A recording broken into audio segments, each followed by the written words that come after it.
a part of my childhood, a part of my best professional days back when I was starting in radio engineering. Yes, we actually had to engineer Brewers baseball games. And a part of my favorite summer pastime is gone, and it will never be the same. And to join me today talking about the remembrance and honoring Mr. Baseball, Bob Uecker, we're so honored and appreciative to have Kelly Call, the producer, one of the co-producers of Just a Bit Outside, the great story documentary of the 1982 run of the Milwaukee Brewers to the World Series. We've talked about the show a lot, the movie, a great film. He was also is also a former president of CBS News Entertainment. Joins us live from Southern California via StreamYard. Kelly, thank you so much for taking this time to join us today. Thank you for having me and letting me talk about Mr. Uecker a little bit.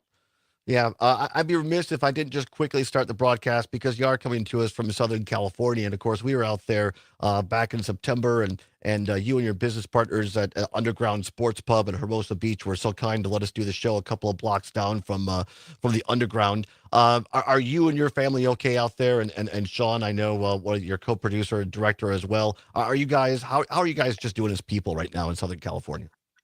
We're fortunate. Are we? It was not really affected, but I'm quite realize the devastation here. It's not like a neighborhood went down. There's two entire cities that kind of went up in smoke, and everybody lost a home and memories, and the road back is going to be hard. Yeah.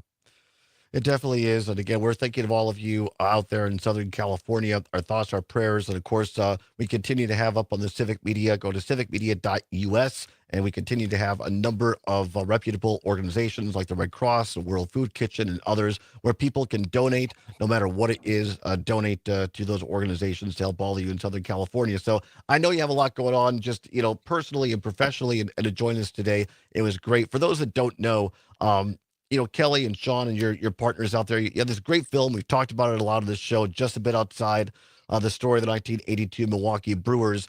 And you kind of got to know Bob Uecker and just your reflections this morning. I mean, I said very selfishly what I felt and thought when I heard the news this morning. What was it like for you when you learned of the news? Well, it was just another kind of kick in the gut. As I think you were alluding to, this guy was the as long as I can remember growing up, you flipped on I guess WTMJ for a long time. You listened to the Brewers. I listened to Bob, and even when I moved out to California, go online, or I could go on Sirius, and it was like. Yeah. Actually, Kelly, if we're going to interrupt, we're having a little bit of a problem, I think, with your internet. So I'm not sure, maybe change locations there in the house or whatever. We're just going to, but we'll get back to you in a second if you are able to get a better internet feed there, Kelly. But we appreciate you taking the time. These things happen, of course. Communication is all about electronics these days, right? Not the way we started back in the old analog days. So we'll check in with Kelly in just a minute. I wanted to play a little bit of this Tom Rinaldi, who was at ESPN for years and years, and then now more recently at Fox. And Tom Rinaldi had a chance to sit down. I think this is from last summer with Bob Uecker, and we're going to play a little bit of this piece from Tom Rinaldi checking in with Bob Uecker last year. Pardon me. Here we go. Runner in third, 2 men are out. From the stretch, here it is. Sends it to center and deep. Get out of here. Gone! Oh, my God, the Bang! Wow, what a shot that was. 90 years old. Yeah. How old do you... What is that? Oh, that's my phone. Oh, it's the president. I'll get back to you. How would you characterize your playing career? I played for 13 years. The first year I got to the big leagues was 1962. When I joined the Braves, Guys like Warren Spahn and Eddie Matthews, Henry Aaron. I was the first Milwaukee native to ever play with the Braves, the first native Milwaukeean to be signed by the Braves at that time, and the first native Milwaukeean to be sent to the minor leagues by the Braves. So they saw enough of me quickly, and I didn't last very long. What advice, if any, did Hank Aaron give you as a player? We did a thing for Playboy, an interview with their sports columnist. I did the first part of the interview where I talked about how I taught Henry how to hit. He was really having a tough problem. He was having a tough time hitting. So I took him aside and I said, look, I'm going to straighten you out. I helped Hank become the hitter that he is today. And then when I was done talking about how I made Henry the hitter that he is, they interviewed Hank, and Hank told the reporter how happy he was that he didn't listen to anything that I told him. But I was on a world championship club in 1964 with the Cardinals. You know, I really enjoyed playing. That's, of course, the great late now Bob Uecker, along with the great reporter from formerly ESPN, now Fox Sports, Tom Rinaldi. We'll play more of those clips from the piece that Rinaldi did on Uecker from last year. I think we've reestablished our connection. We'll try it again here with Kelly Call, again, one of the producers from the great film Just a Bit Outside, the story of the 1982 Milwaukee Brewers. Kelly, we'll try it again. But again, you and I are roughly the same age. And, you know, we grew up listening to Uecker. I don't ever remember a time listening to baseball when he wasn't on the radio. As long as I can remember listening to the Brewers, it was Bob Uecker. And Right.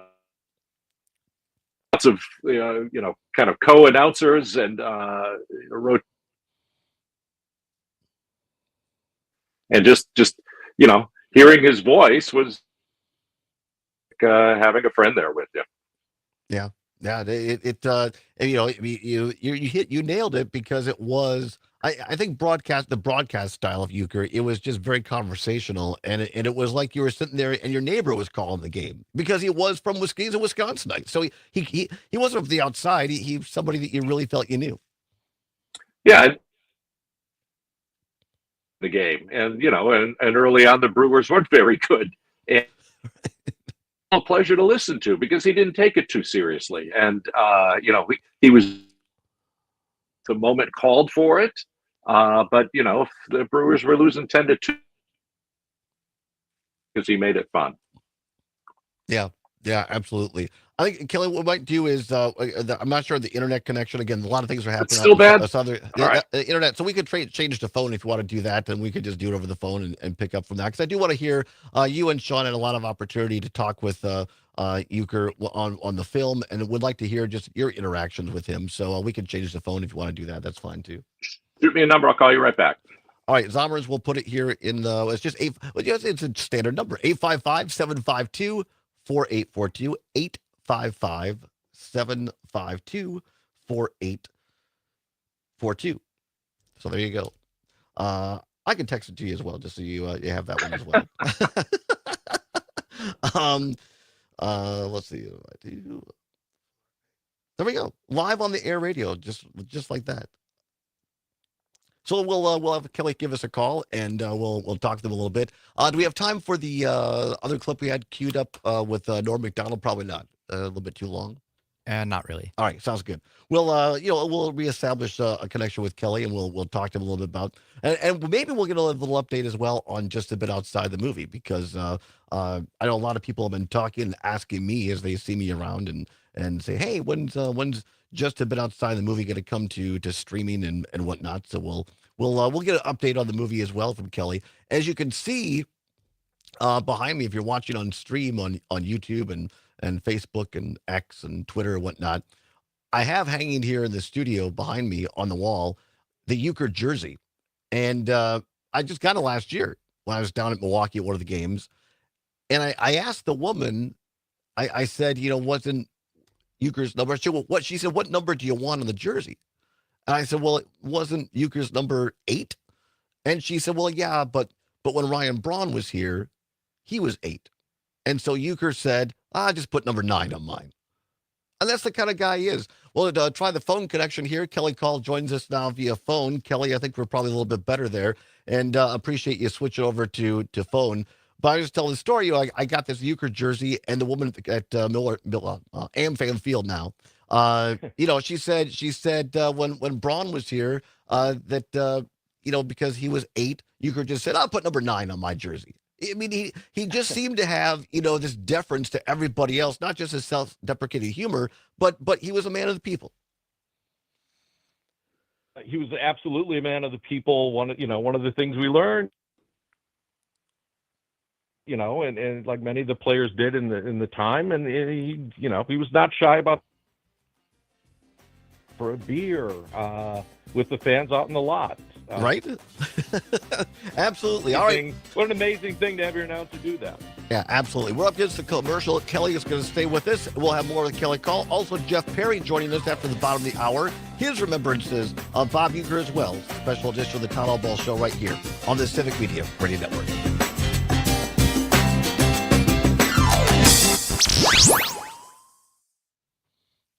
I think it just might be the Southern California stuff. I think it is. Yeah. This might be better. It's hard to tell with a short period of time. Anything you want to pass on to him?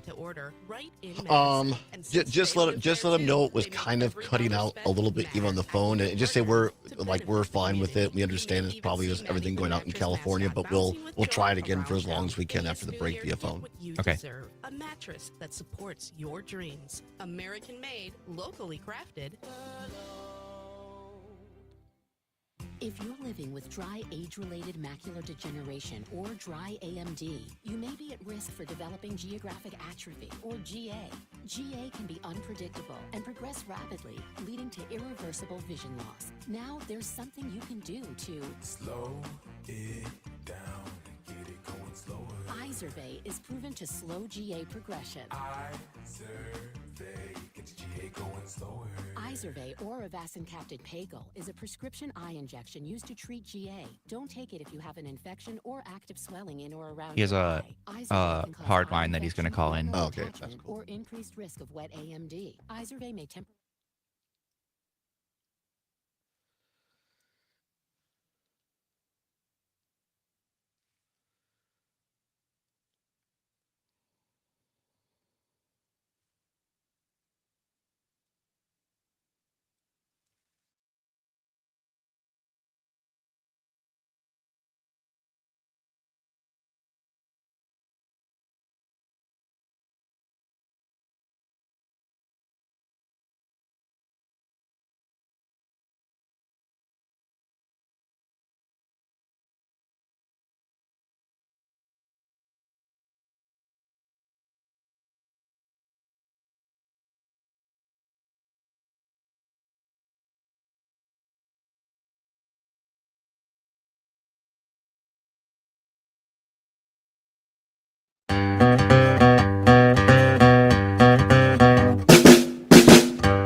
Show, the Civic Video Radio Network, now 21 now, past the hour of 12 noon on this Thursday, January 16th. Little Violent Femmes for you there. Great tune, great Wisconsin band, and from a great film called Just a Bit Outside, the story of the 1982 Milwaukee Brewers. One of the producers of that film, also former president of CBS Entertainment, Kelly Call, joins us now via phone from Southern California. Again, Kelly, we appreciate you taking the time out of your very busy schedule as the fires continue to be an issue there in SoCal. But talk a little bit about this film again from the perspective of getting out. I know that you and Sean had to finesse this a little bit to get Euchre to be a part of it. Tell folks what it was like to get Euchre to be part of this film, and then what it was like interacting with him. And I think we're going to put some photos up right now for those watching on the stream that you sent from that day. You know, we felt kind of initially, and we Barnes for helping us get Bob to because I know he gets or received requests all the time for his time for it. And we were given hour. We were told an hour. Don't ask for any more time. And they were like, Bob will never.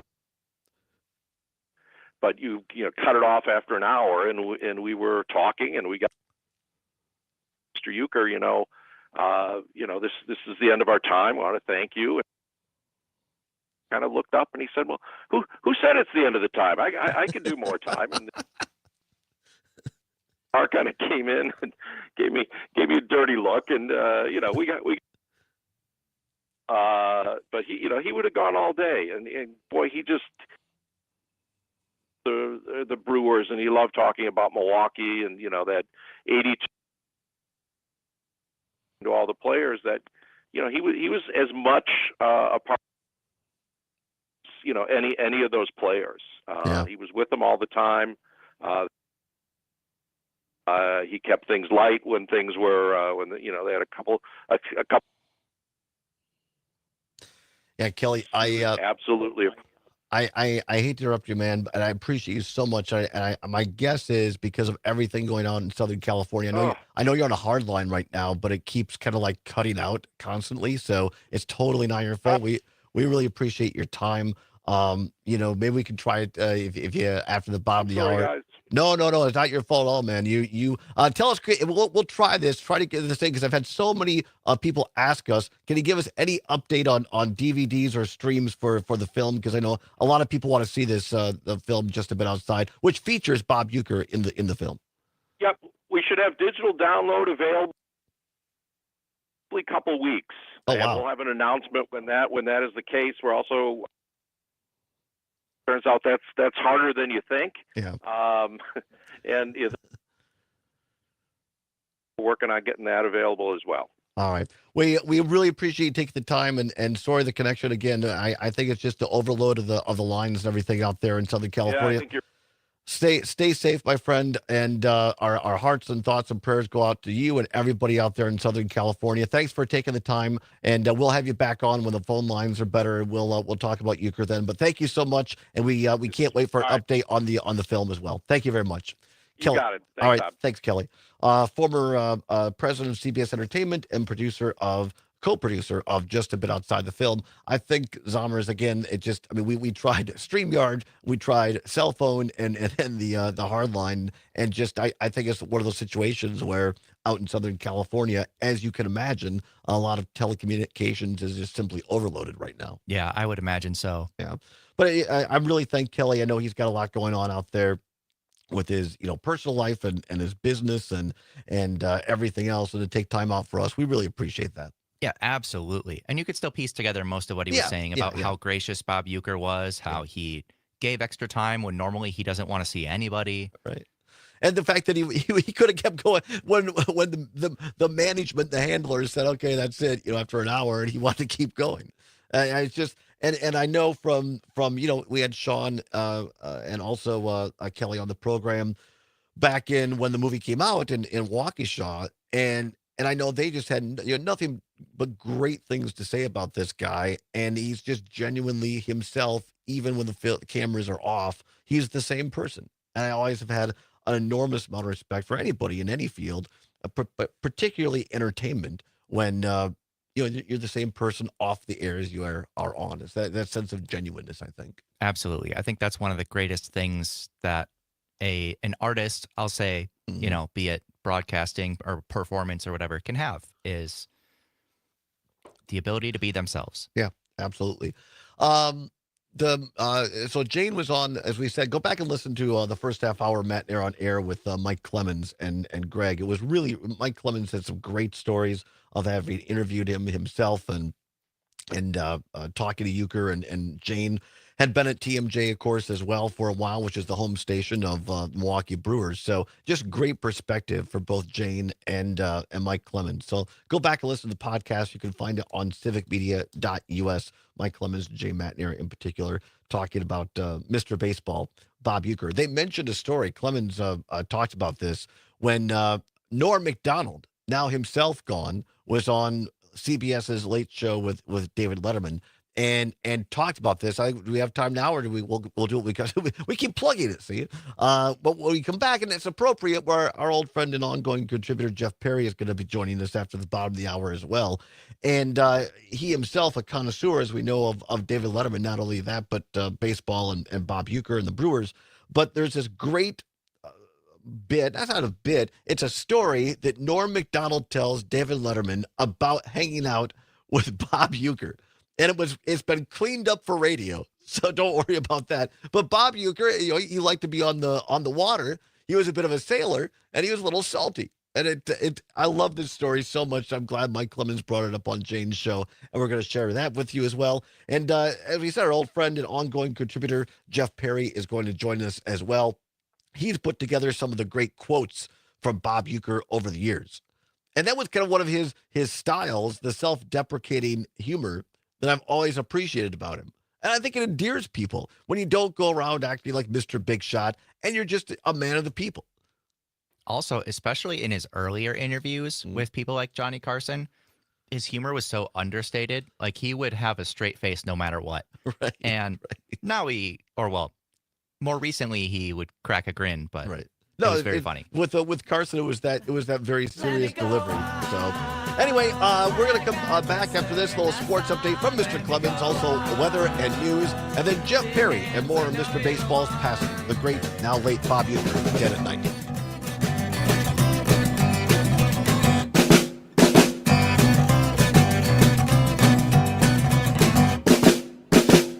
Just a bit outside. This is Madison's Real News and Great Conversation, 92.7 WMDX. Your news, conversations, and a whole lot of fun. It's all on your local Civic Media radio station or the Civic Media app. Recently, California has been having tough times with the bird flu and now the fires, but it looks like they're starting to recover for dairy production. I'm Ben Jarbo with the Midwest Farm Report, and Colin Artema, a dairy market advisor with Everag, is here to explain what we could see coming from California in the near future. I mean, they were negative 9.2% compared to 2023. So most states have gone through this. I mean, Idaho got hit pretty bad. They were down 6%, and then all of a sudden, that seemed like their cap, and they recovered to only down 2% the next month. So if that is any indication of what's going to happen in this next milk production report, then if they recover, then they're going to start making cheese along with the rest of the states, and yeah, we're going to end up nationally. So. With California looking to come back into the markets again, Artema says that this might have an influence on the prices as we move forward. From the Midwest Farm Report, I'm Ben Jarbo, and we'll take a look at the midday markets right after this. Rural Mutual Insurance, keeping Wisconsin strong. When a company only does business in Wisconsin, that's Wisconsin Strong. Rural Mutual provides all lines of insurance, including commercial, farm, home, and auto. And your premiums stay right here to keep Wisconsin strong. Local agents, local underwriters, local claims adjusters. Rural Mutual Insurance, keeping Wisconsin strong. Farm Bureau offers such diverse and creative ideas for the agriculture industry, and being a dairy farmer, I feel like I fit in and can grow personally and professionally. I was actually just recently nominated and selected as a finalist for the 35 Under 35 program, and to be recognized as a young female in agriculture is truly special. WFBF.com. A voice for farmers, a vision for agriculture, Wisconsin Farm Bureau.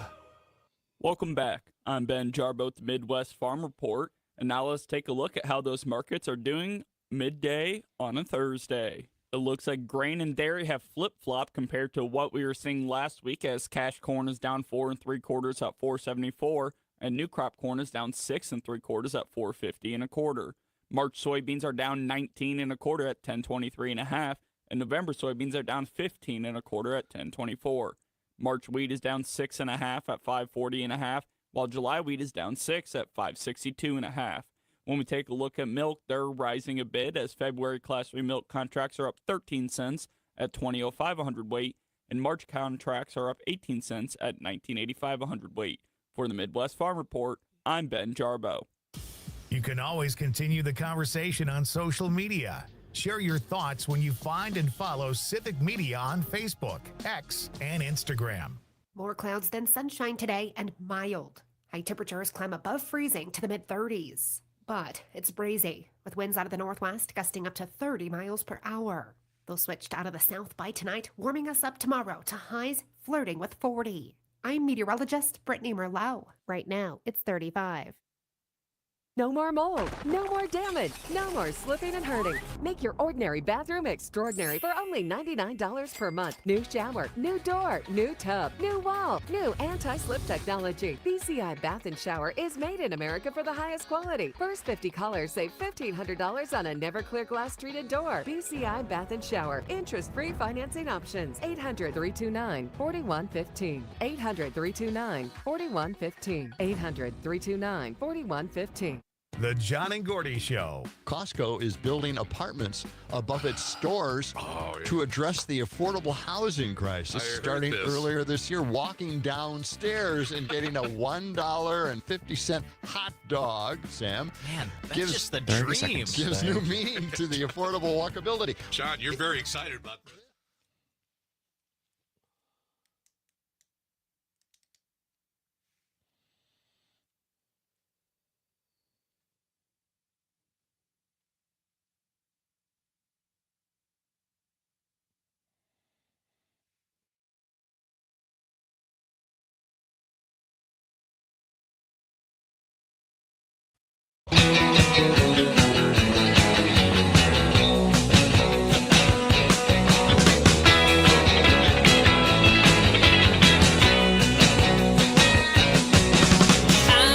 Welcome back to the Allbaugh Show on the Civic Media Radio Network. It is now 34 past the hour, 12 noon on Thursday, January 16th, 2025. Zomers on the board. Appreciate you being along.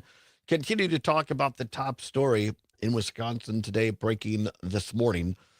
The Milwaukee Brewers announced the death of Mr. Baseball, Bob Uecker, at the age of 90. The team has put out a statement. It reads in part, quote, "Today, we take on the heaviest of burdens. Today, we say goodbye to our beloved friend, Bob Uecker. Ueck was the light of the Brewers, the soundtrack of our summers, the laughter in our hearts, and his passing is a profound loss. He was the heart and soul of Wisconsin and a dear friend. Bob loved people. His presence warmed every room, and he had a way of welcoming us all into his world as if we were lifelong friends." Part of the statement today from the Milwaukee Brewers organization. Joining us via phone here from Wisconsin, our friend and ongoing contributor, my colleague at WRCO Radio in Richland Center for many years, Mr. Jeff Perry. Jeff, thanks for taking the time out today. What did you first feel when you heard this news this morning? I just felt sadness, Todd, and hello, thanks for having me on. This is really nice. I had a reaction similar to what you said earlier in the show, where it was more of a selfish reaction, but I think that's the way we feel oftentimes when a beloved celebrity dies, somebody whose work or whose persona meant so much to us. We're gonna miss them, but we also feel bad for the times that we're never going to get back, right? The experiences we had that we associate with them, and that's the way I felt about Bob. The way that they described him as the soundtrack of our summer, that is just the best way to describe it, because up until last summer, he was and has always been the soundtrack of my summer. And I can't remember a time in my life when there wasn't Bob Uecker on the radio, and now that's going to be the case, and it's going to be sad. So I guess my reaction, like yours, was more of a selfish one, but just more, I guess, also just an appreciation of everything that he's done and all the laughs that he's given me, and insight into the game, and just an amazing individual, truly one of a kind. Yeah. Like you, and of course your dad was the general manager at WRCO, and you had the privilege and honor of getting into radio very, very young. I got it relatively old. I got it at 17. You were already a pro on the air, but a lot of people won't realize. I started at What? How old were 14, you? yeah. You were on the air at 14. Oh my God, that's great. At 14, yeah. But as I said, talking to Kelly Call earlier, a lot of people don't realize.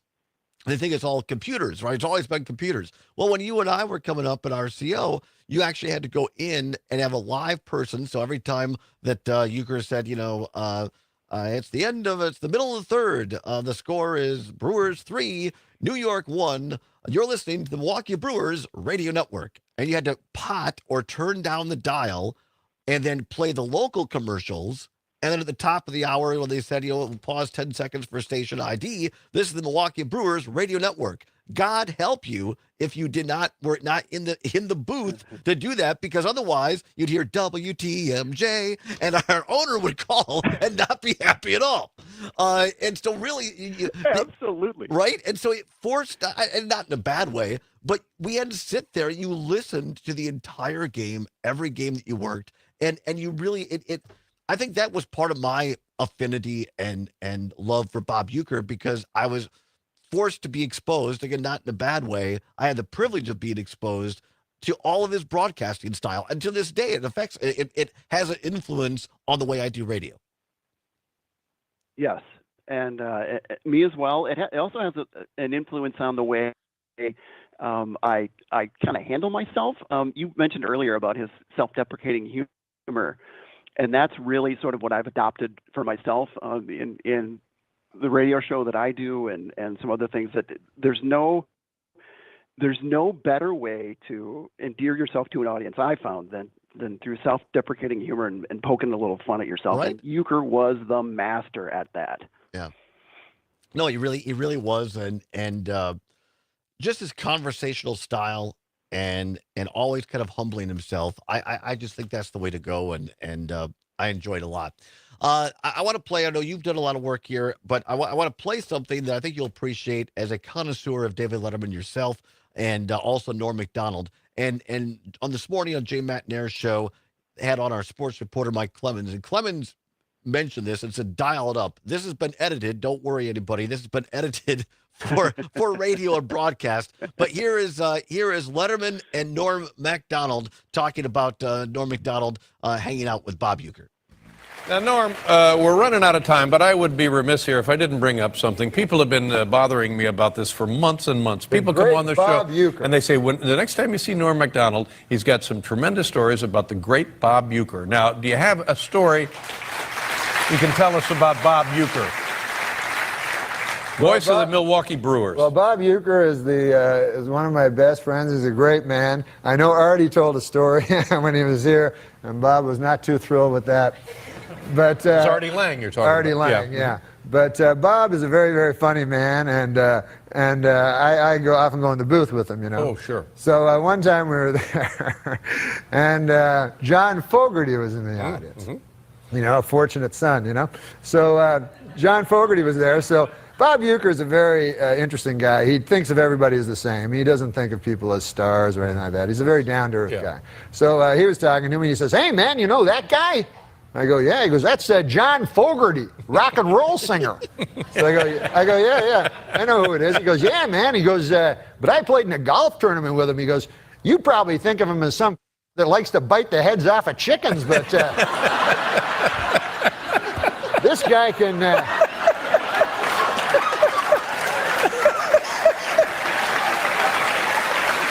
That's exactly how I think of him. This guy can get it out of the sand trap like nobody's business. So he goes, he's got a hell of a set of pipes on him. He goes, come the seventh inning stretch, I'll have him up here. He'll sing for you. So I said, no, Bob, don't do that. Like, don't have him come up and sing for me, please. He goes, what's matter, man? Don't you even know who he is? He got all mad. So I go, yes, Bob, I know who he is. He did Creedence Clearwater Revival. Yeah. He goes, yeah, he did all that.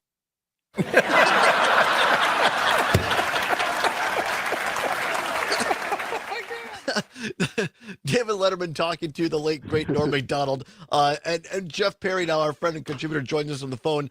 Jeff, I think that, I mean, number one, Norm Macdonald could do a pretty good Euchre impersonation. And number two, what a great story to show you. It's just what a chill, normal guy Euchre was behind the scenes.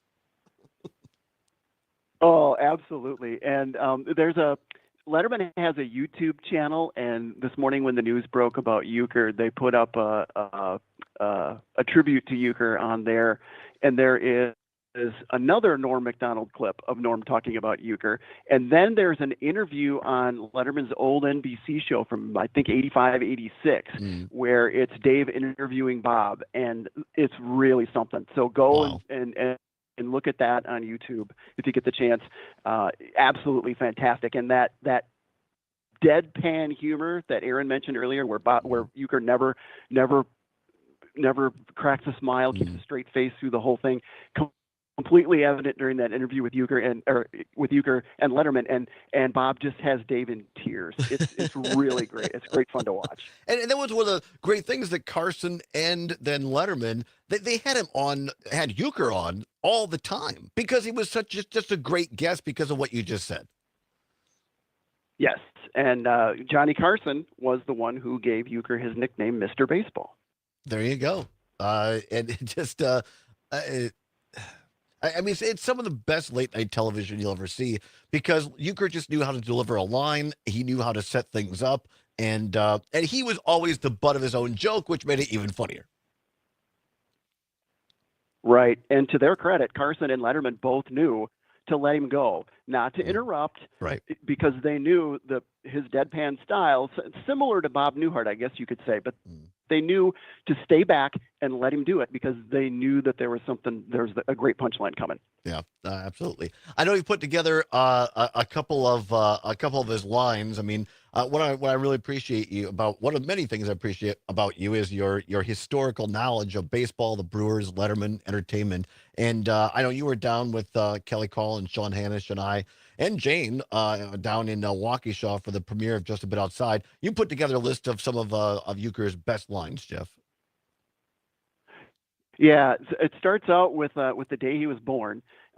Euchre was born and raised in Milwaukee, January 26, 1934. So he almost made it to his 91st birthday. And he used to joke, though, that he was born on an oleo run to Illinois, which I always thought was a good line. Euchre, later in his career, he started out with the Milwaukee Braves, of course, went to St. Louis, went to Philadelphia, and then he ended up with the Atlanta Braves. They had moved to Atlanta by that time, and the Braves brought him back. And Euchre said because they didn't realize how bad he was the first time, but they brought him back to be a catcher specifically for knuckleball thrower Phil Necro. And people would always ask him, was it really tough to catch a knuckleball? And Bob would say, well, the way I catch a knuckleball is I just wait till it stops rolling and then I pick it up. Pretty easy. He said, no problem there at all. No problem there at all. No. What else? Bob said once. Oh, go ahead. No, what else you got? Go ahead. Bob said once that people don't know this, but I helped the Cardinals win the pennant by coming down with hepatitis, and he thinks the trainer actually injected it. He said in 1962 he was the minor league player of the year. It was his second season in the big leagues. He said, I've got a great shoe contract and a glove contract with a company. They pay me a lot of money to never be seen using their equipment. So that was a good deal. Oh my gosh. I mean, he said, go ahead. He said, I remember one time he was batting against the Dodgers in Milwaukee. The Dodgers led 2-1. It's the bottom of the ninth, bases loaded, 2 out. The pitcher has a full count on me. I look over to the Dodger dugout, and they're already all in their street clothes. That's some really good stuff. And that's the kind of stuff, Jeff, I think we're all going to miss. Because as much as we enjoy listening to the Brewer broadcasts and the games, and you know, the Brewers have been a lot of fun to watch and listen to the last few years. But it's those stories during a slow game, a slow inning, when, or maybe the Brewers is one of those games where the Brewers are down by 9 runs in the 5th inning. And you know, the chances of this thing coming back are not good, but you stay around for the Euchre, for the lines and the Euchre stories like you're talking about right here. Absolutely, and even when he's not necessarily being funny, the insight he can bring to the game, the stories that he can tell about days gone by, and just knowing how pitchers and catchers interact with one another, and just the knowledge he has had of the game, made those broadcasts so much fun to listen to. He was just amazing, just an absolute amazing guy. Yeah, he really was. About a minute and a half left here. Any final remembrances, Jeff, of the late, great Bob Uecker?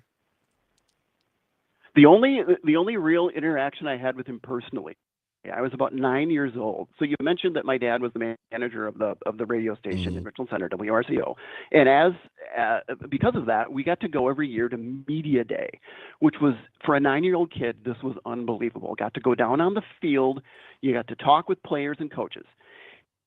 In about 1976, WTMJ put out this mini-series of baseball cards of all their broadcasters. Back then, I believe they had the TV as well as the radio broadcasts. And you had Merle Harmon and Bob Uecker.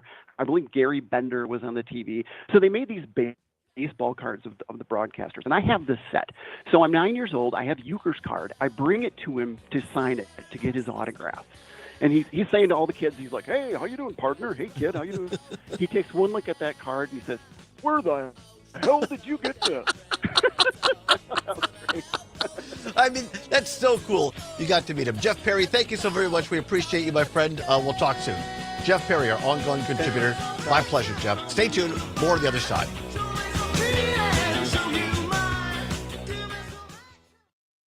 Real news and great All right. conversation. I think 92.7 WMDX. Sean Hannah. Attention. So we'll If see you how suffer this from goes. Consistent pain in your I joints think caused it's by us. arthritis, overuse, or Don't you? injury, you may be a candidate for a revolutionary therapy that could revitalize damaged tissue. This approach can provide long. I mean, Jeff's connection wasn't as bad as Kelly's, but it still kept cutting out. And that, I think it's probably a combination, so I just rebooted the phone. To find out if So you're if he's a trying to viable call, candidate, you may request a free consultation. it might take a from second before it'll QC actually go through. Kinetics by calling 608-384-0897. Instead of masking the symptoms, it goes to the root of the problem to resolve it at its source. Already used by thousands of satisfied patients nationwide, this joint pain therapy is available right now to the public, but only for qualified candidates. Again, to find out if you're a viable candidate for this therapy, you may request a free consultation by calling QC Kinetics at 608-384-0897. That's 608-384-0897. You want to feel important. You want to be part of something bigger, something that matters and can help change things. You want to feel like you belong. We know. We felt that way too. And that's why we did something about it. We aren't just Army National Guard soldiers. We are normal people just like you. But our part-time service in the Army National Guard means we get to be more. When our communities are in need, we get the chance to stand up and do something about it. We get to serve in our own region and help the people we call neighbors. From the lakeshores of Ohio, Michigan, Wisconsin, 30 and seconds. Minnesota, The fertile fields of Indiana, Illinois, and Iowa, to the wide open plains of North and South Dakota. we are here for our hometowns. And together, we can make a difference. Take on your legacy. Visit NationalGuard.com to find out more.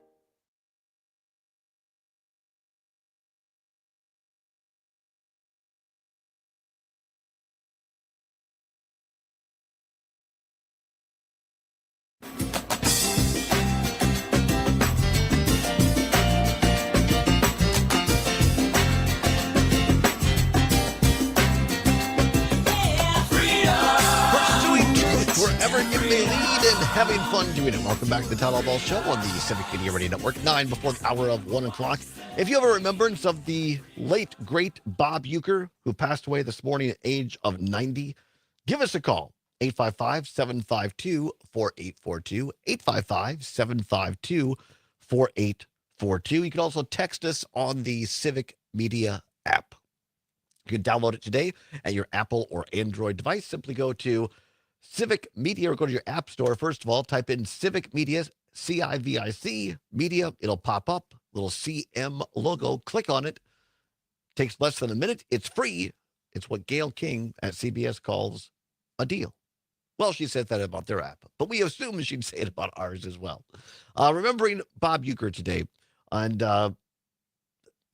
it's one of those things where I think anybody of a certain age, I mean, I'm 55, as I keep reminding everyone.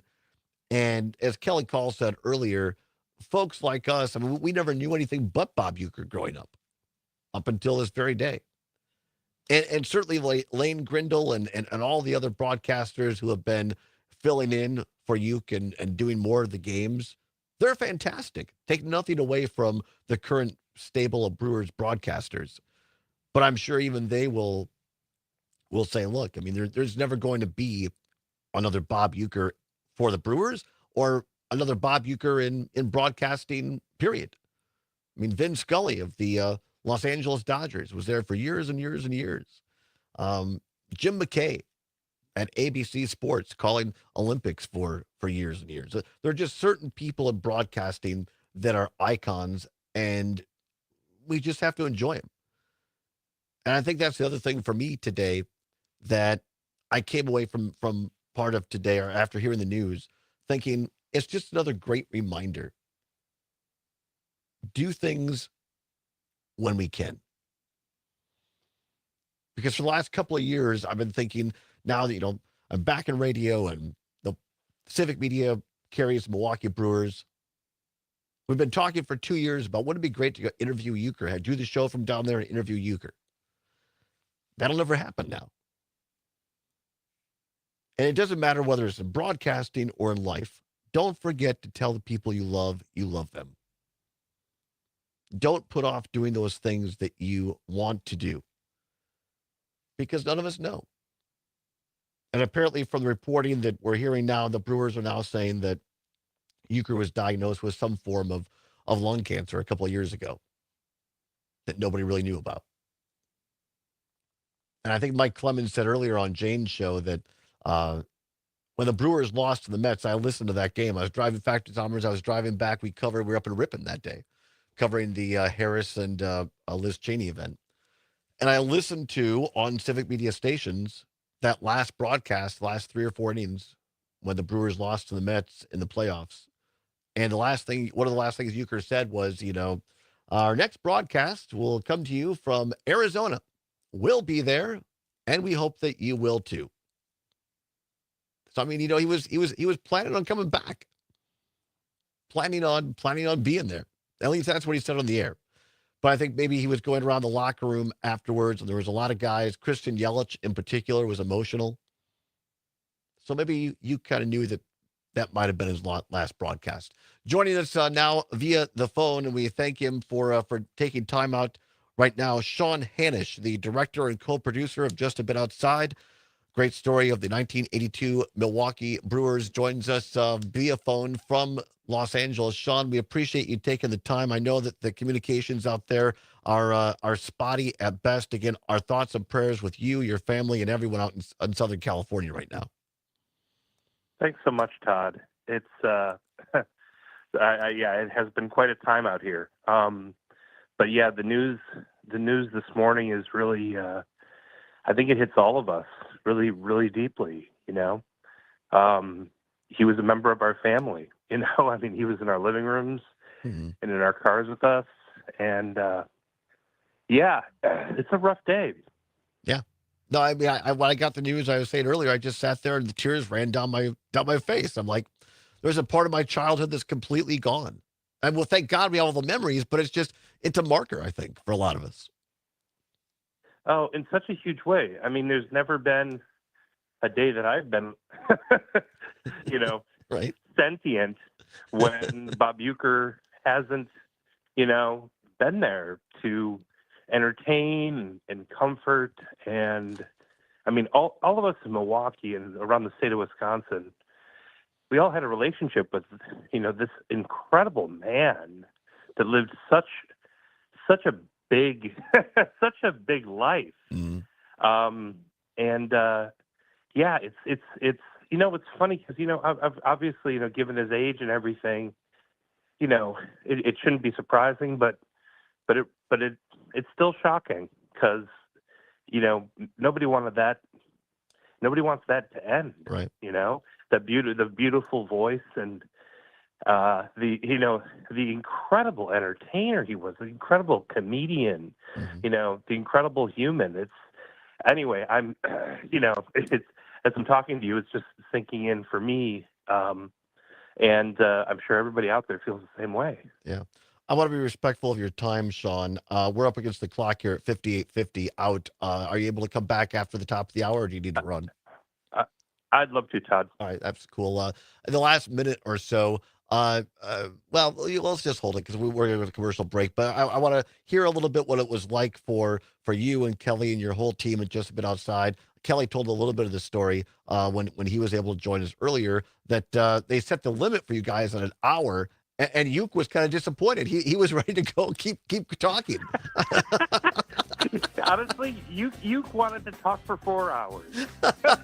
We'll hear more from Sean Hanish on what it was like having Bob Uecker be part of Just a Bit Outside the movie, and we'll find out an update as well on the film in hour number 2. And what's worse, also coming up in hour 2, Jeff Wright, candidate for Department of Public Instruction Superintendent. Big second hour. Don't go anywhere. It's the Allbaugh Show for a Thursday on the Civic Media Radio Network.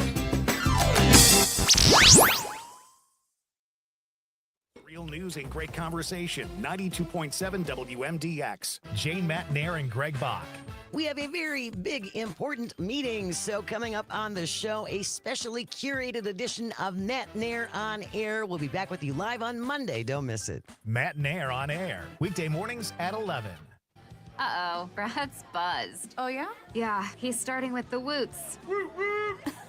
And now a speech. I just want to say that friendship is about heart and brain. Who's with me? Good thing is, he knows when he's buzzed. And my brain is saying, when it's time to go home, somebody call me a ride. Love that guy. Me too. Know your buzzed warning signs? Call for a ride when it's time to go home. Buzz driving is drunk driving. A message from NHTSA and the Ad Council. Enjoying this local program? Find the complete Civic Media lineup at civicmedia.us or the Civic Media app. This is 92.7 WMDX Columbus, Madison's home for real news and great conversation. A Civic Media station. ABC News, I'm Michelle Franzen. The Biden administration says it will not take action Sunday against TikTok. That's when the social media app ban is set to begin. An administrative official tells ABC News it will be up to the incoming Trump administration to implement the ban. ABC's Elizabeth Schulze says many users are already taking action just in case to protect their data. With this set to go dark, possibly in 3 days, it might be a good time to download some of your data, save videos that you want to keep from the app. You can do that by going into your settings and downloading it from there. Winds in Southern California easing today. That's helping fire crews as they battle to contain last week's deadly wildfires. Rescue teams still looking for victims through the ash from the Palisades and Eaton fires. And word today, director David Lynch has died. His David family Lynch, too? posting the news on social media. Lynch was known for his mysterious hits like Twin Peaks and Blue Velvet. David Lynch was 78. This is ABC News. What a great year. This is your local Civic Media radio Obviously, station. he doesn't have the Want to same hear Wisconsin even more? impact, but still Anytime. Find all very of it important. at civicmedia.us. For 92.7 WMDX News, I'm Savannah Tomei Olson. Last year, educators and advocates were thrilled when the legislature passed a bipartisan law to overhaul how kids learn how to read in Wisconsin. We joined other states moving toward what's called the science of reading approach. It's backed by data and research. Now, if you're going to take up a project that big, it's going to cost money, but schools are still waiting on that money. Here's Jimmy Kuska. Wisconsin's new reading program under Act 20 could be on its way towards being an unfunded mandate by the state legislature. $50 million is held up in the Joint Finance Committee over a disagreement between Republicans in the legislature and Governor Tony Evers on how the money should be spent. The already approved funding was tabbed for materials and training for staff at schools to implement phonics-based literacy for elementary school students. If the money isn't released by June 30th, the funds go back into the state surplus. State Superintendent Jill Underly has demanded multiple times now that the legislature release the money that they promised. The Madison Metropolitan School District is starting renovations paid for by you, the taxpayer. Voters approved a $607 million referendum for the district in November. $500 million of that will go toward capital projects. District staff say they've already started working on those plans. They expect to do all these projects in 3 phases. And up first will be replacing the buildings at City High School and Blackhawk Middle School and Gompers Elementary. There will be public meetings in early March where people can contribute their ideas and give feedback. City High School, Blackhawk, and Gompers are expected to be finished in 2027. Phase 2 will be Toki Middle School. How close is this?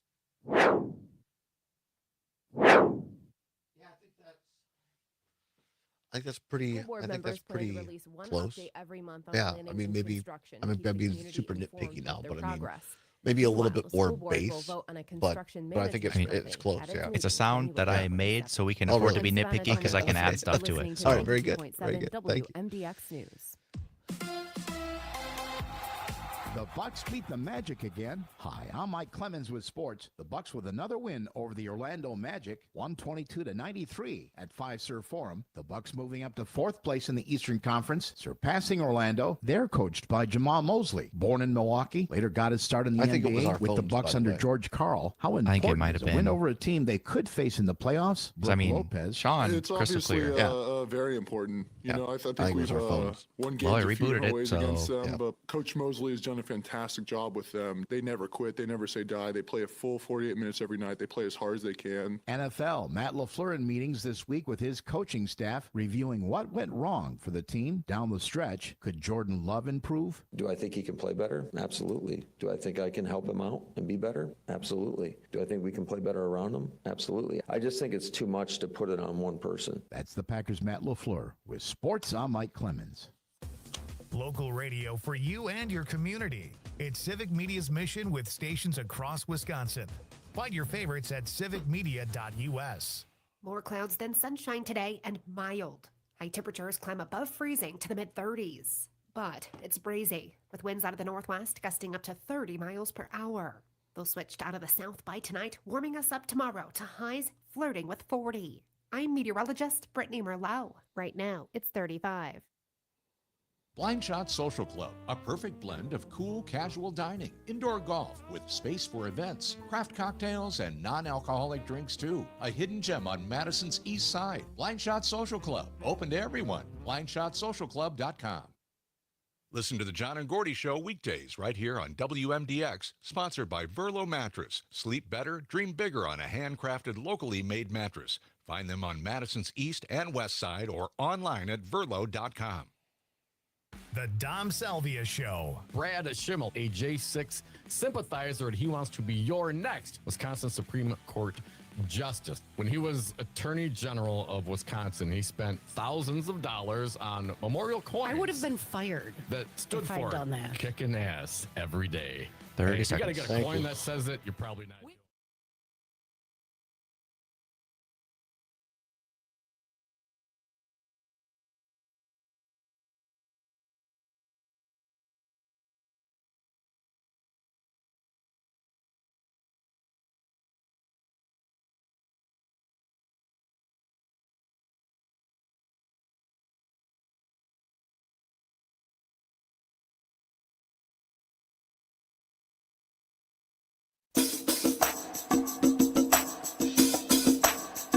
Live from the Civic Media World Headquarters in Madison, Wisconsin, it's the Todd Allbaugh Show.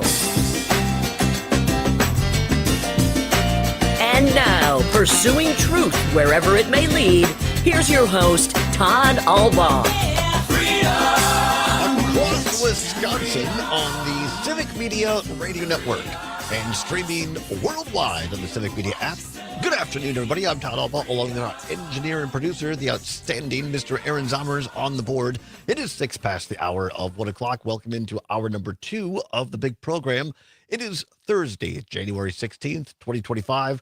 It is a great day to be a Wisconsinite, but it's also heavy-hearted as we lost one of our favorite, our most well-known favorite sons of Wisconsin, Bob Uecker, Mr. Baseball, chief announcer on Milwaukee Brewers baseball for 54 years, passed away this morning at the age of 90 years old. Want to spend just a little bit more time talking about that At the bottom of the hour, stick around. Big interview coming up with a candidate for Wisconsin's Department of Public Instruction, Jeff Wright, one of the challengers for the position on the April ballot. Yes, there's a spring election coming up already in April, a very important one. Going to spend a half an hour getting to know Jeff Wright, why he wants the job, and what he thinks about K-12 public education in the state of Wisconsin. Jeff Wright live here in the studio coming up after the bottom of the hour. But right now we are joined once again via phone from Southern California by Sean Hanish. He is the director and co-producer of the great film Just a Bit Outside, the story of the 1982 Milwaukee Brewers. Sean, again, we appreciate you sticking around on the phone. And again, our hearts go out to all of you there in Southern California. I want to remind our listeners and our viewers that if you would like to help the folks who have lost, in some cases, everything, anything helps. You can go to civicmedia.us, civicmedia.us, and we have provided a link to a number of reputable organizations where you can give $5, 500, 5,000, anything helps. And amongst those, World Kitchen and also the American Red Cross. And Sean, we're thinking of all of you out there in Southern California right now. Thanks so much, Todd. Yeah, it has been honestly a nightmare out here the last 8 days. I have 5 friends who've lost everything. Wow.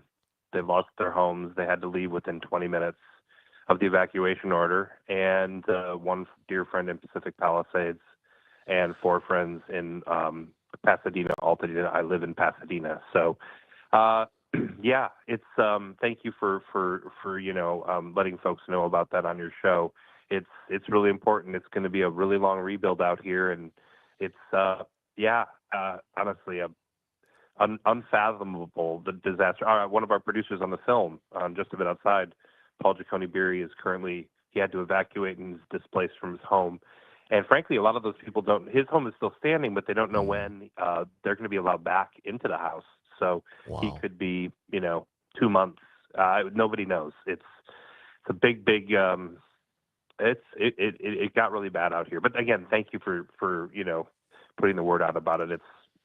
It's really important. Yeah, well, we appreciate you, especially under these circumstances, coming on the show. And one of our longtime listeners, Tom, L.A. Tom out there, he called in last week and spent quite a bit of time with us, giving us just on-the-ground reporting because, there's so much misinformation, unfortunately, for a lot of different organizations. And to hear folks like yourself and L.A. Tom and others who are out there and Kelly before you telling us what's really going on. And I think a lot of us that have friends and family out there, we just feel helpless. And so, giving anything to reputable organizations, I think is, at least something we could do out here. Oh, it's incredibly important. And honestly, the generosity of people, in Los Angeles, but also across the country has been extraordinary. I mean, people here are really feeling that they have a lot of support, both in donations, but a lot of the aid organizations are, listen, there's, right now there's a lot of attention. It's, it's in the months and years ahead.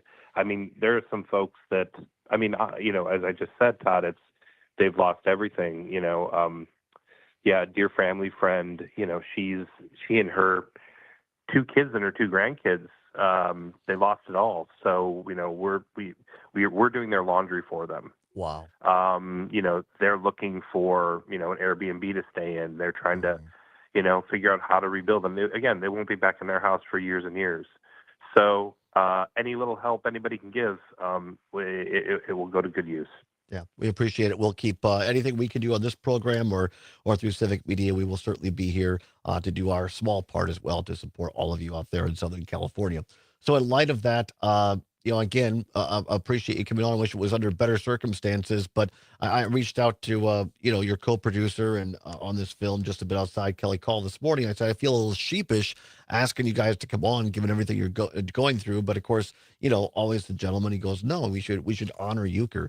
And the passing of Bob Euchre today, and again, I know you and Kelly had a chance to he's a large part of the narrative. Well, again, one of the cool things about this film, just a bit outside the movie, is there really is no, I'll call it the voice of God. Morgan Freeman isn't narrating this whole thing. It's the players and Euchre and Bud Selig who take the audience through this. And I think really that's part of the magic of the film is you feel like you're sitting there right in the room and Euchre is talking to each and every one of us that have seen this film. Well, thank you, Todd. I mean, it was one of our goals that we set out. It was let's let the players and everybody involved with this story say it in their own words. Mm-hmm. That was we didn't want to, again, it's a somewhat subtle choice, but I think it's a really effective choice. I think it pulls people into the story more when you hear the story told. It's kind of like you're sitting around a table or in a living room, and you're hearing them recall that journey of that magical season. And we had the honestly once in a lifetime opportunity to sit down with Bob Euchre, and as you mentioned earlier, we were scheduled actually to have him for 45 minutes. And we hit 45 and, kind of squeezed it out to about an hour. And then, the good people at the Brewers were like, listen, we really have to restrict his time and energy. Right. And Uke was like, you kidding me? I'm good. I want to keep going. That's fantastic. And so we kept going, and we went for about an hour and 15 minutes. So what a wonderful opportunity to spend time and visit with this legend. But he would never think of himself as a legend. But just to interrupt you for a second, Sean, for those watching on the stream right now on Facebook, YouTube, Twitter, the like, Zommers is putting up some photos that Kelly Call sent us earlier of that day when you guys were interviewing Euchre. But go ahead. Oh, good. I'm going to send you a couple as well. All right. It was a really special day. We were there in the stadium, and I mean, is there a better storyteller than Bob Euchre? Not that I know of, no. No, Bud Selig is a great storyteller, by the way. But Bob Euchre is, I was able to interview him, and he's just an incredible. Well, first of all, his knowledge of baseball and his ability to talk about, growing up in Milwaukee, and then, as he says, I was the first, I was the first Milwaukeean ever brought to the minor league or brought to the major leagues by the Braves, and I was the first one ever sent out to the minors by the Braves. So he's so self-deprecating and also so quick. I have to tell you this little story. I'm so happy I did this. I brought my son, who was, I believe, 10 at the time. And we went in, and he sat next to me, and he was listening to the whole interview. And he was enraptured because, Uke he's funny, and he's so smart. And he has such wonderful, colorful stories. Afterwards, I said, "Oh, Mr. Euchre, this is my son, and my son's name is Cannon." I said, Bob, this is my son, Cannon. And he immediately goes, "Oh, Cannon, nice to meet you. I'm Shotgun." We're one of the pictures that Kelly said was, I believe, is your son sitting on the armchair with a baseball that I assume he got autographed as well. Oh, that was it. Yeah. Okay, so you saw it. Yeah, that was the moment they met, and I mean, I know but his wit was always so quick. Even in his late 80s, he's just a funny man. I mean, nobody had made more appearances on the Johnny Carson show than Bob Euchre. Right? Isn't that crazy? Yeah, he. I mean, what a life! What a man! Yeah. I mean, it is a sad day, but it's. I think going forward in the days and weeks and months ahead, it's a life to be celebrated. Right. No, it really is. And thank God we have films like yours, just a bit outside the movie, that documents that. We played part of Tom Rinaldi's great piece from last year on Fox where Rinaldi interviewed him as well. And we'll always have so many of the games and the calls, and it's a part of our fabric forever. But you just never want to say goodbye. He's one of those people. I listened to his last. I told this earlier. I was coming back from Ripon, Wisconsin. We were doing the show up there for a political thing, and I was coming back that night listening to the last game, the playoff game against the Mets, which they lost, of course. And I listened to the last 4 innings, and I thought to myself, one of these times it'll be the last game that Euchre ever does, and that turned out to be it. And I'm blessed. I feel blessed that we've all had him for so long, but it's never going to be the same. It won't be. I can't be. Right? I mean, it can't be. That's the thing. It's and that's I think why, it's going to be really important to take this moment of appreciation, and then truly, what he would want us all to do is to celebrate. Yeah. Celebrate his life, his achievements, how he brought us all together. Right. That's the thing. I think people, he was the leader in many ways of our community. Yeah. He is a person who, one thing he said, Todd, during the interview. What? And he said, I never said anything bad about any player when I was on the air. Wow. He goes, because I knew how hard it was just to make it to that level. And I never wanted to say anything bad about anybody. Wow. That's amazing. Can you come back on the other side after a 2-minute break? 100%. All right, cool. Stay tuned. Sean Hanish continues on remembering Bob Euchre, and then at the bottom of the hour, Jeff Wright. Don't go anywhere. It's the Todd Allbaugh Show for a Thursday, right here on the Civic Media Radio Network.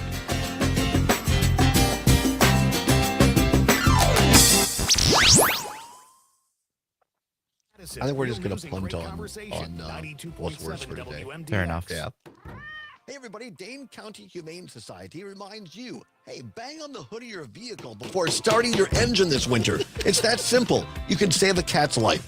With frigid temperatures and little shelter, some cats are going to try to find a way to keep safe and warm, including, guess where? Under car hoods and in the wheel well of your vehicle.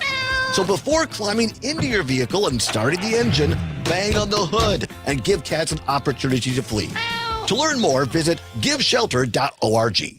The Maggie Dawn Show. For those watching on the stream, Zommers sauced that one up with the cat sounds. I love it. I thought about doing a car starting and then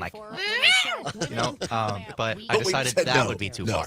That would have been too far. Did you get body snatched? Are you not the same guy that sat down in the Brosphere podcast? The Maggie Dawn Show. Weekdays from 2 till 4 on your local Civic Media radio station and on the Civic Media app. Nightlight with Pete Schwaba. Mike Siegel. Hey, Mike. When I look back on all those years on the road and going on 2-lane highways in northern Wisconsin, in the dead of winter, it could have been like 10 below outside. One deer jumps out in front of me. I was like, I'm done here. You're in a ditch and they're not going to find you for 3 days. Dead deer carcass over there and a dead comedian carcass. Holding his date book. Somebody might want to call and cancel him at Zany's next week in Chicago. Nightlight with Pete Schwaba. Weeknights from 6 till 8 on your local Civic Media radio station and on the Civic Media app.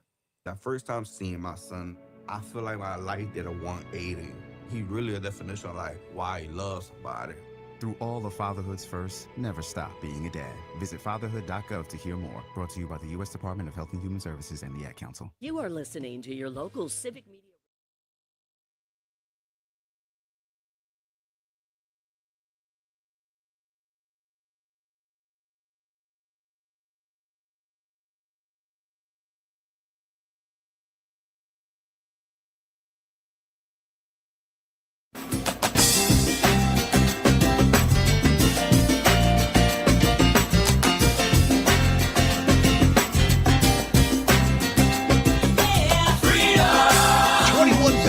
Of 1 o'clock on the Civic Media Radio Network. Todd Allbaugh along with Aaron Zommers. Glad to have you along on this Thursday, January 16th. As we remember the passing this morning of Bob Euchre, the great Bob Uecker at the age of 90. A couple of comments off of the text line at this hour.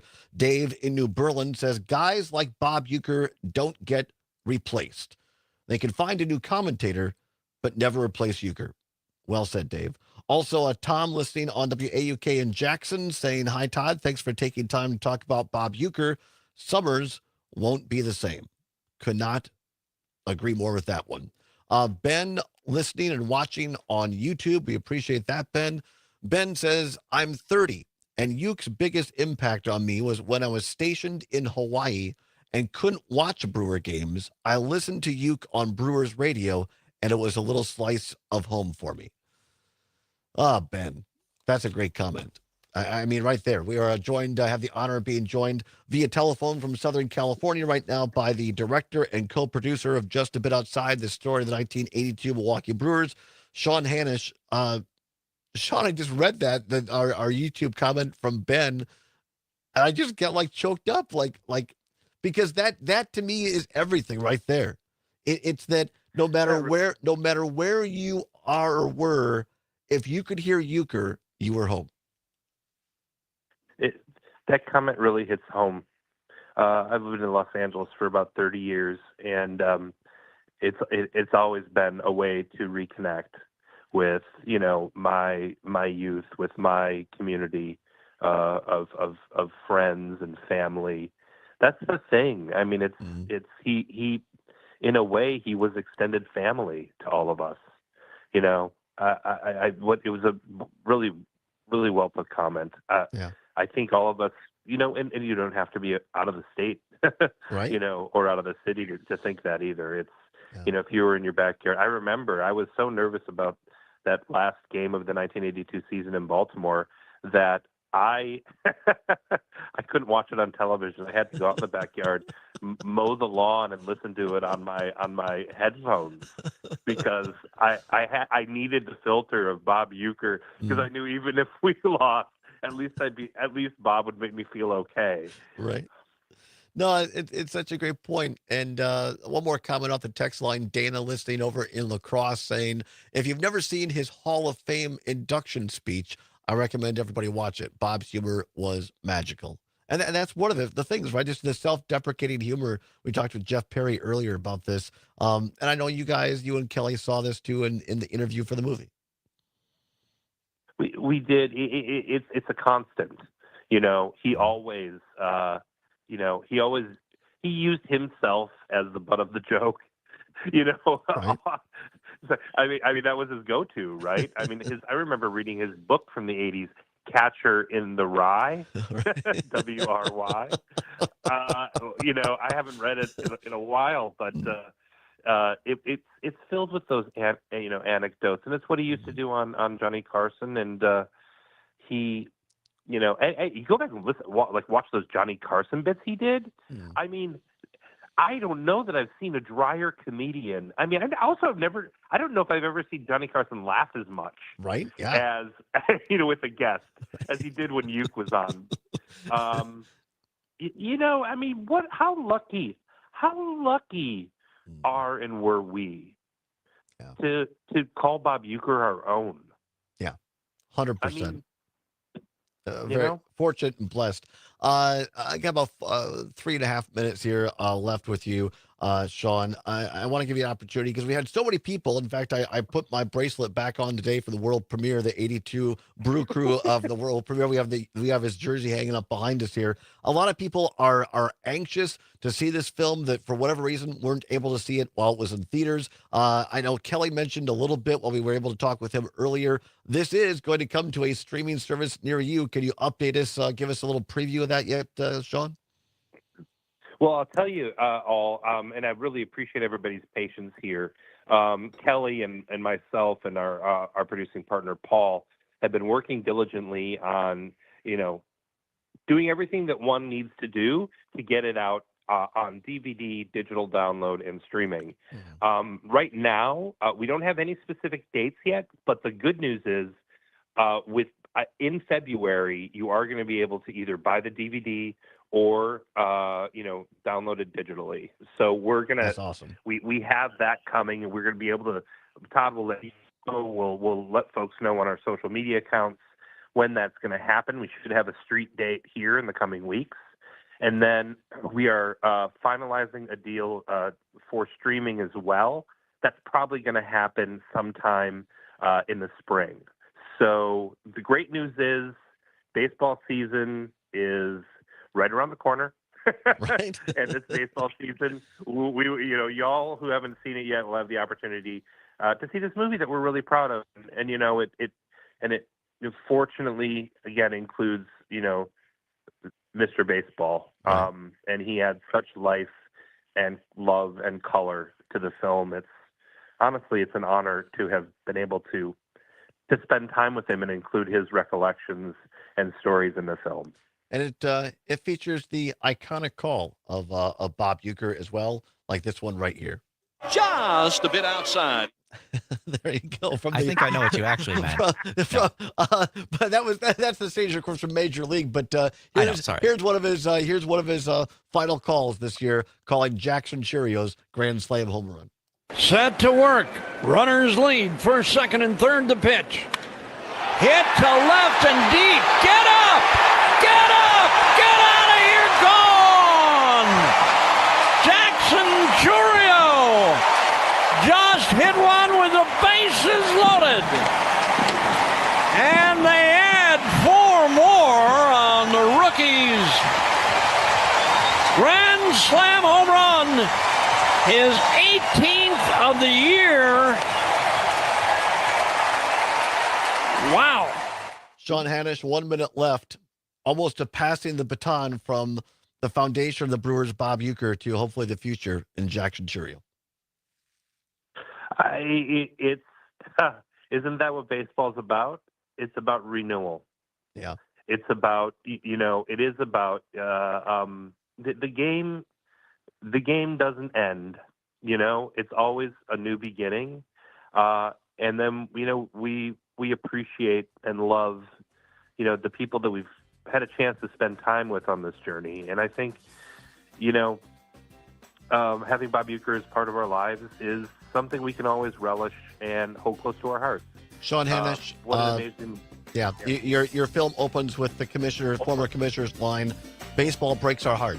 It was meant to break our heart. Today our hearts are broken, but we're better off for your film. Thank you, Sean, for taking time to be with us today. Stay tuned. Jeff Wright's next. Thanks, Todd.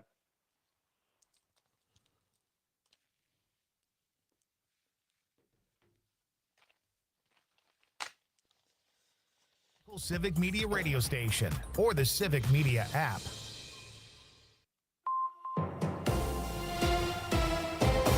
For 92.7 WMDX News, I'm Savannah Tomei Olson. We've lost a true Wisconsin original. Bob Uecker has died. The Milwaukee Brewers made the announcement this morning. After a career playing, he became the voice of the crew in 1971. He was on The Tonight Show with Johnny Carson more than 100 times. Carson is the one who named him Mr. Baseball. You'd need a solid hour to talk about his extraordinary life. He'd been battling lung cancer since 2023. And you can help brighten Valentine's Day for Wisconsin veterans, but you only have a couple weeks. Melissa Kay explains. The Wisconsin Department of Veterans Affairs is asking people to help show our veterans how much we appreciate their service and sacrifice. This will be the 3rd year of a new tradition and helps brighten the day for veterans living in housing and recovery program locations in Chippewa Falls, Green Bay, and Union Grove. You can mail your cards no later than January 31st to the Wisconsin Department of Veterans Affairs. Attention Veteran Valentines, P.O. Box 7843, Madison, Wisconsin 53707. And a cranberry farmer is on a mission to we'll just restore start off a Wisconsin little bit wetlands. with about you. Tell us a little bit about yourself, growing up, how you got an education. We'll kind of move into what prompted you to run for superintendent. Since we've got a little bit of time, can I share a story about from my teaching days that I think has just changed the way that I look at all of this work? Yeah, 100%. No, I'm very laid back. I don't do a bunch of like bullet point questions. I like to be conversational and great and just very chill. So no, you can. That'll be. I think it'll be a fun story to hear, and it's not then just like policy. Right. No. Those are the kind of things I like much better. All right. Put these on. Yep. We'll see. You tell me. I'm Savannah Tomei Olson. You're listening to Like it. 92. Testing 1, 2. Is it a little louder, a little softer? A little louder? You can go a little softer. A little softer. All right. I'm deaf, so that's why There we go. All right, how's that? Testing 1, 2. That's great. All right, and just I know it feels weird, but just kind of like I tell people, basically eat the microphone. Okay. So, yeah, there you go. Let's do this, so that way it looks well. Do that. There you go. I'll be better for camera. Okay. So we do stream on Facebook and Twitter and YouTube and all that kind of good stuff.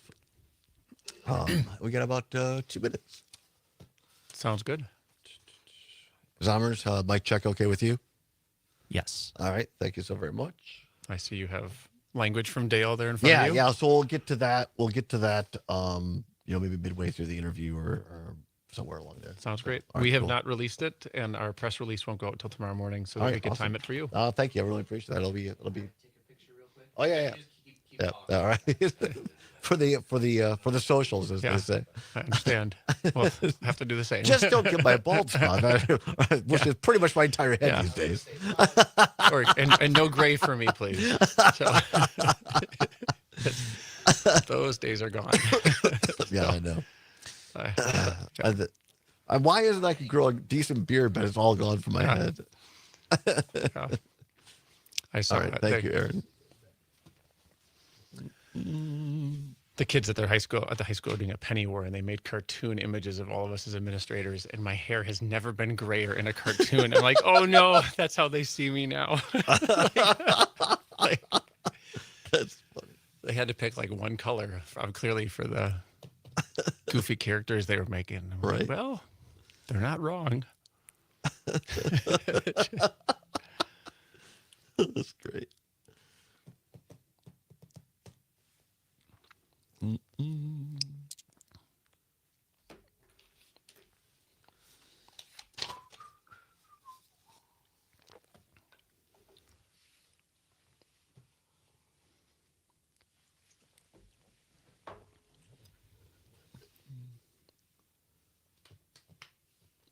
30 seconds. Thank you.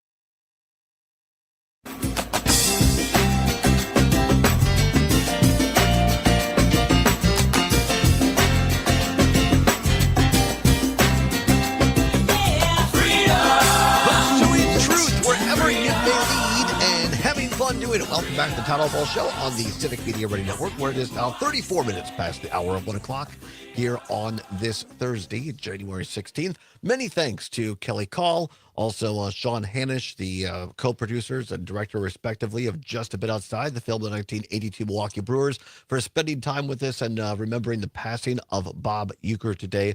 And we'll continue to cover that for the next few days, I am sure. But right now we turn a page and we welcome into the program right now, here live in studio. We always appreciate that. He is Jeff Wright, and he is one of the candidates for State Superintendent of Public Schools in the state of Wisconsin. Jeff, thank you so much for making the trip in, and course. welcome to the show. Thank you for having me on. A pleasure. We're going to start. I'll start out with something just that has nothing to do with school boards or school issues, really. But Bob Uecker, I mean, just I think all of us, whether we're into sports or not into sports, what was your memory or thoughts on the passing of the late great Bob Uecker? Well, certainly our radios and will sound a little different this summer in the state of Wisconsin. And I remember taking my now 6th and 8th grade kids, but when they were much younger, up to go find his seat. Really? Yeah. Way up at the top of at the time Miller Park. Yeah. And, his obstructed view, and trying to explain to my little kids why this man matters so much. And certainly a loss to our state today. Well, that's a cool story, and yeah, for those that have kids like yourself to help them remember and be part of really Wisconsin history is a cool thing. So yeah, our radios will sound differently this summer, but it's going to be great having those memories of Uecker all these years.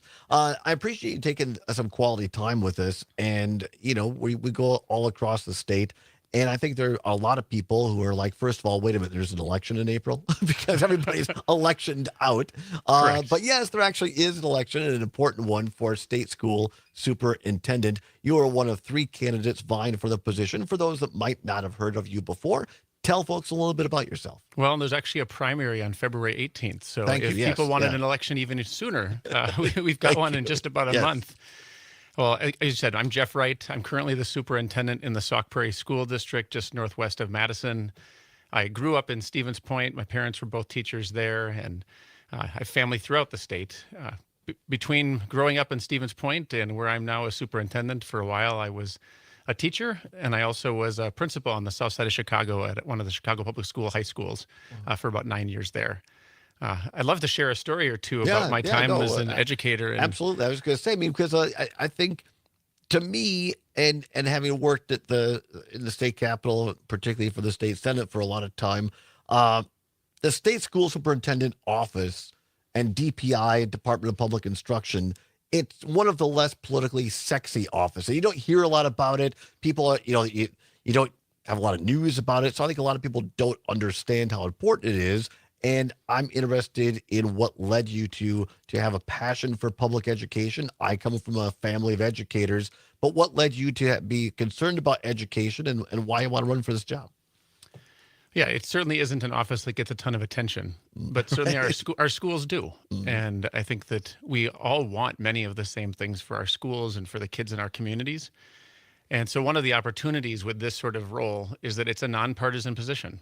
And I like to consider myself a nonpartisan problem solver. I'm currently doing the job as superintendent in the most purple county in Wisconsin, if not the entire country. Sauk County voted for Obama twice, and then Trump, then Biden, then Trump. You can't find a lot of counties like that. No. But what an unusual and unique place to be a school leader, and having to be so deliberate to make sure that everybody feels welcome in the schools, but also welcome at the table to talk about public education. And I think that that's what's motivating me to do this job. I think that the role of state superintendent in an equally purple state, it's an opportunity to bring people together to do the right thing for kids. And that's what I've been trying to do, both when I was a classroom teacher, when I was a principal, and now as a superintendent, is what can we solve for kids? What community problems can we address differently by bringing schools to the table? I'd love to talk about some of the things that we've solved in Sauk Prairie as a result of bringing people to the table. I mean, recently we've broken ground on a new child care center that's going to be owned by the village of Prairie du Sac, but operated by the school district. And it was a project led by our Chamber of Commerce that desperately was looking for ways to get more childcare seats in the room or in the area. Wow. We're reimagining the way that we support children with mental health needs or families in crisis by deliberately working more in collaboration with county social services, the medical community, juvenile justice. And that work was honored with a $5 million grant from the U.S. Department of Education, a really large grant for a district our size. We've added solar panels to the top of the high school roof. And I bring those examples of childcare and mental health and solar panels up because each of those projects was unanimously supported by my school board. But I know that individually they have different yard signs in front of their homes.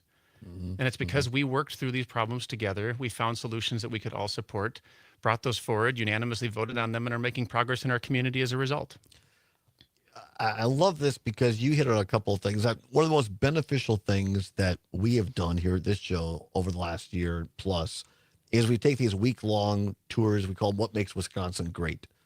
And we make them really not all that partisan political, but we talk to business people, we talk to educators, we've talked to veterans, just people in our communities that we can mostly all of us agree that those are the things that make us great. And two of the things you just mentioned, number one, childcare, and number two, mental health, have been things that people have been interacting with us.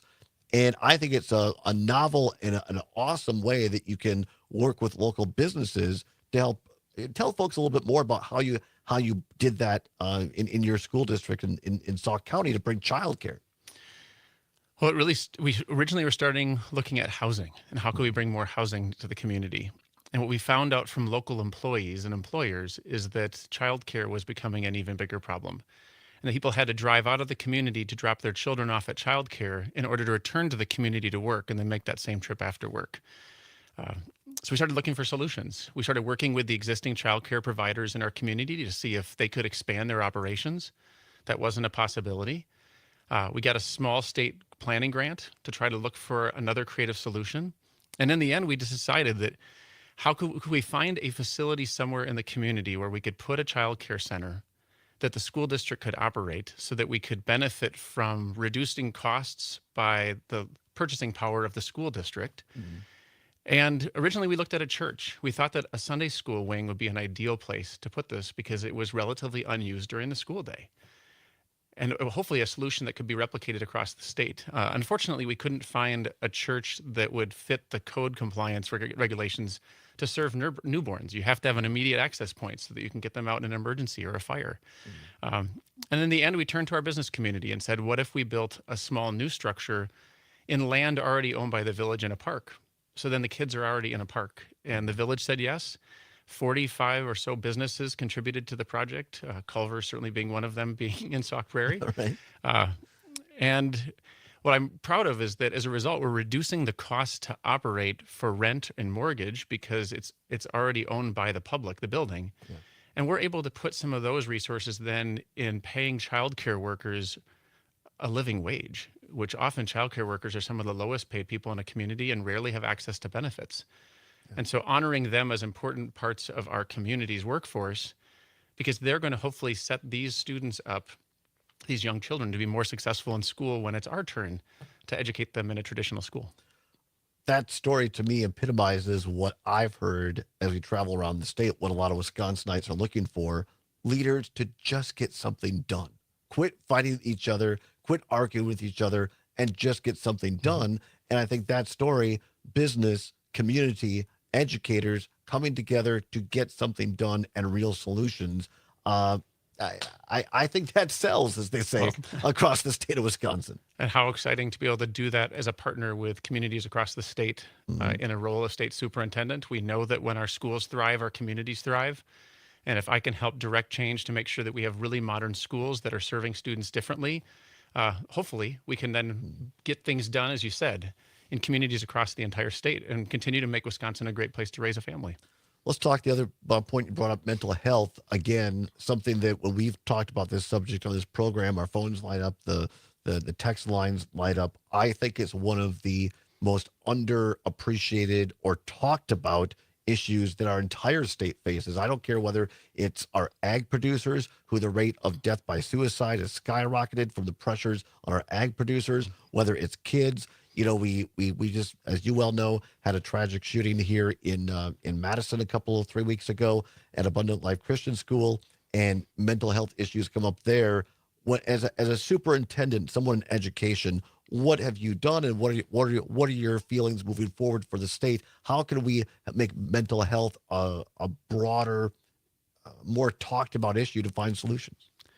Well, let me talk specifically about the problem we were trying to solve in Sauk Prairie and the tools we're using to try to solve that. We know that families who have children who are experiencing mental health issues are really struggling to get care, and that there can be 6-month, 9-month, year-long waits to get access to mental health care, and those can be even longer depending on the type of insurance you have. We also know that the county social service agencies and the healthcare in communities, law enforcement, they don't always communicate effectively with each other, and they potentially are trying to support the same kid or support the same family. And so the model that we've created is to try to make the school the hub for service delivery. We're not providing all the services, but we're making sure that we're coordinating the services so that we're not either replicating services, which is a waste of resources, or assuming that somebody else is taking care of a family that actually is not receiving any care. And what we've heard from our county social services, and we get the privilege of serving 3 different counties with how large our district is geographically, is that every school district needs some sort of resource like this. But that's going to require an investment from the state and a willing partner in the counties. I'm grateful that ours have been a willing partner to make sure that we are comfortable being at the same table with each other and not being threatened by somebody asking a question about the care that you're providing somebody. We're also working with our students to make sure that they are better prepared to help each other out in times of need. There's a line in education, like the adults are often second or third to know. It's kids who know first. They know when their friends are struggling. Did they have the resources and the tools to help each other out when something's not going right? And one of the programs that we're using from 6th through 12th grade is called Sources of Strength. And the idea behind this program is that we all have strengths. We have to know how to draw on them at different times. It could be our spirituality. It could be physical wellness. It could be generosity. It could be a trusted adult or a positive friend. But sometimes I just need to have that language to say that I need a trusted adult right now. Or to be able to say to a friend, like, Todd, I think what you really need right now is to talk to a trusted adult. Who is that person in your life? And empowering students to be able to help each other in a positive way. They do have the assets to get through these hard times, but sometimes they can't see them in the middle of that storm.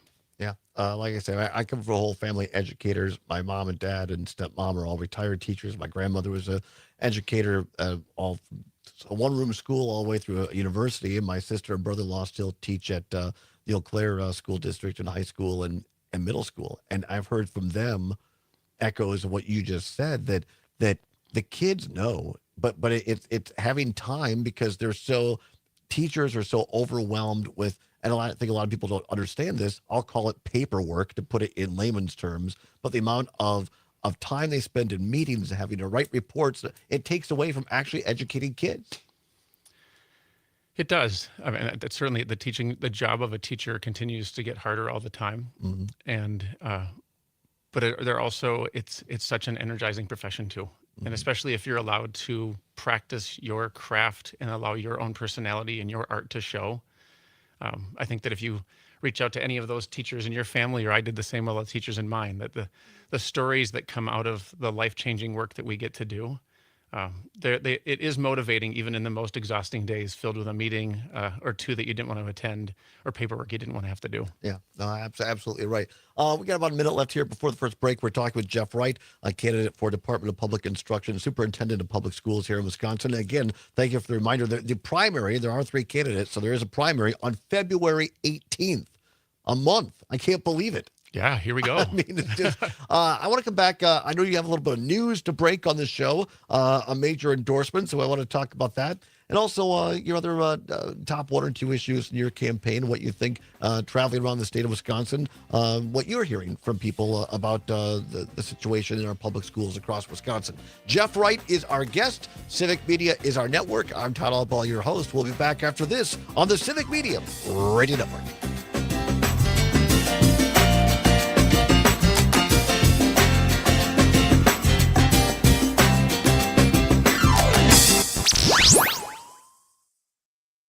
You're a professional. Well, just like fun. I want this equipment. I know, right? What 1 or 2? I mean, what are the 1 or 2 issues you really want to get to in terms of letting people know it's important to your campaign? We certainly could talk about school funding and the over-reliance on property taxes. I mean, that's not very exciting, but it's something that's really important. Made this their very first order of business. Senate Democratic How much time do we have? We'll have 7 minutes. Okay. It's not cost of living or health care or gun Depends if you want me to tell a goofy story or if you Sure, want to issues. whatever is important to you. I mean, I like to give people the time, especially with candidates like this, to say, hey, this is. I like the kind of the unfiltered where our audience can say, oh, here I'm hearing this person without the host getting too much in the way. The story that I would potentially tell, if it would work for you, I was a teacher in Rochester, the home of the Mayo Clinic, and the King of Jordan was in the hospital while I was teaching world studies. And we reached out, in the end, we ended up reaching out to him, and he faxed us answers back and forth. Really? But it all happened because this snotty little girl in the back of my class said, when I said, can you believe he hasn't been in my class? Well, have you even invited him? But that truly, it transformed my perspective because I reached out and he said yes. And ever since then, whenever I've reached out on behalf of kids in public education, people have come to the table and said yes. I love that. Yeah, absolutely. All right. Yeah, Crystal deserves credit for changing my perspective on so much. Let's absolutely get to that. All right. Okay. Do you want to do that? Yeah, we'll do that. Let's get the endorsement out of the way first, and then let's go do the story, and then we'll get to the serious stuff. Yeah, okay. Right. That sounds great. Because I think it's a differentiator, so I like that. And it will fit because Dale talking about bringing people together. Yeah, cool. I'm assuming he'll give us a warning. Yes, come on. 15 seconds. All right.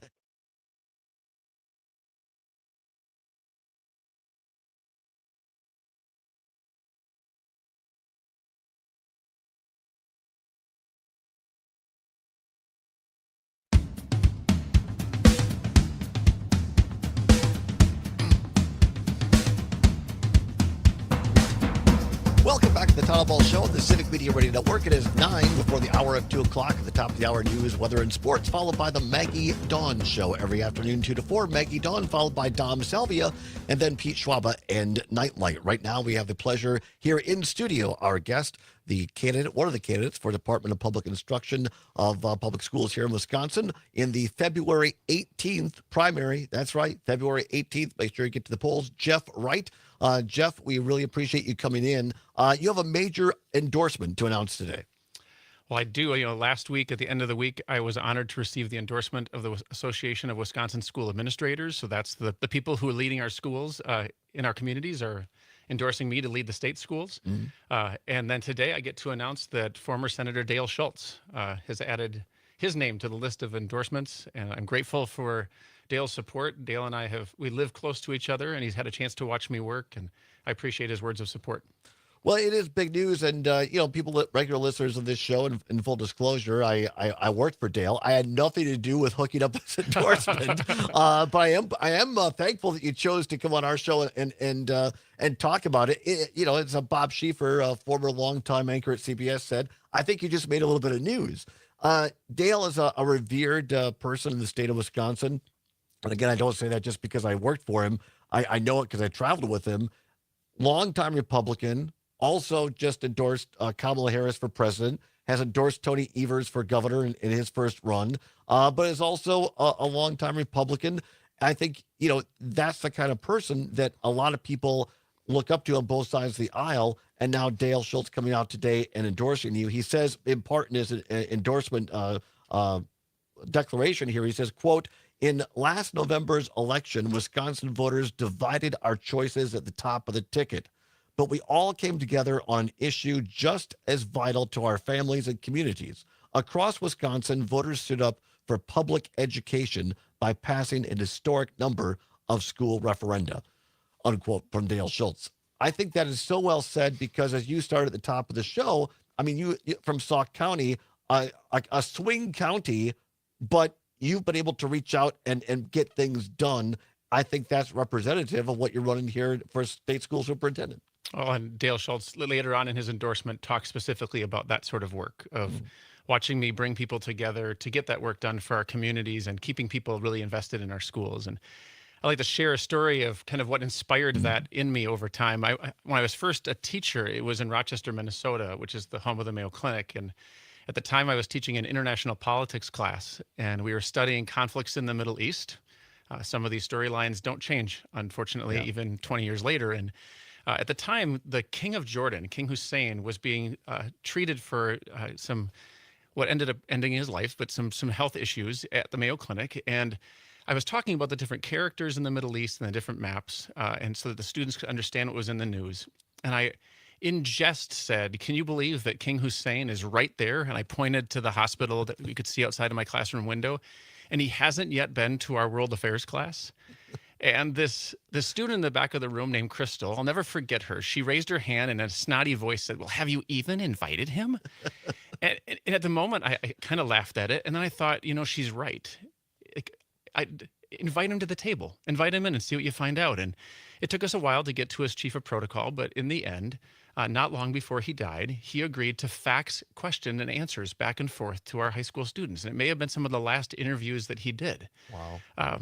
But the lesson that I took from that is heeding Crystal's advice all the time.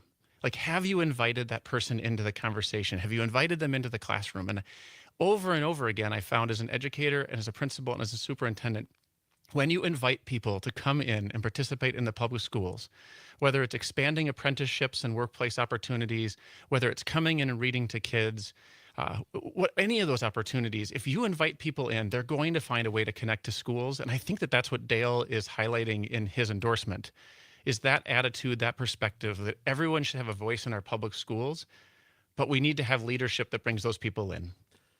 Again, I think that exemplifies what I hear from Wisconsinites. They want someone who's going to reach out and have a dialogue, even sometimes with people that we don't agree with. Just a couple of minutes left here. One of those issues, of course, is funding, property taxes. I've left you all of 90 seconds, but just your quick thoughts on how you work with both sides of the aisle of the legislature if you were to become DPI secretary or superintendent. Well, this is one area that right now it's not working. It is a broken relationship. The current state superintendent was the only agency head not invited to testify at the last Joint Finance Committee process for creating the last biennial budget. And it's unfortunate that that relationship is broken, and I hope that I can restore a conversation and a relationship with both sides of the aisle so that we can address some of these longstanding questions and issues in education, whether they be funding or other things that are helping our communities make sure that we're serving our kids correctly. Yeah, and I think what Dale says in his endorsement, again, former Senate Majority Leader, Republican Dale Schultz, endorsing Jeff Wright for DPI superintendent today, that even in counties that went for Donald Trump in November, overwhelmingly school referenda passed. People care about their public schools because they are our communities. And we know that they attract families, and that employers who need workers, need people who want to move into a community. And often one of the first things people check out is the quality of the schools and what support they think that their children are going to receive by making that school their life choice. I was a little off my clock there, but about a minute left here. But is there anything that we haven't talked about or I haven't asked? I want to make sure you get people to hear from you in the last minute. Well, first, thanks for having me on. Thanks for letting me share my news about Senator Schultz. I'll make sure to run up to his farm and grab another handshake sometime soon. Just personally, my wife was also a teacher. She now works in outdoor education primarily, and we are raising a 6th grader and an 8th grader and a whole bunch of chickens on a small farm not too far out of Spring Green. And it's jeffwrightforwisconsin.com, correct? That is correct. Jeff Wright. It's spelled WRIGHT, jeffwrightforwisconsin.com. Our computers are crashing around us, but Zommers is still on top of it. Jeff Wright, thank you very much. Thank you. We appreciate your time. Congratulations on the endorsement from Dale Schultz. Stay tuned. Maggie Dawn is next. Whatever you're fighting for, whatever you believe in, do not give up. Keep banging your drum. We'll have Maggie Dawn, hopefully, if the computers work next hour. We'll see you on Monday as Matt Rothschild's in for us tomorrow. Have a great day, everybody. It's the Todd Allbaugh Show on Civic Media's Radio Network.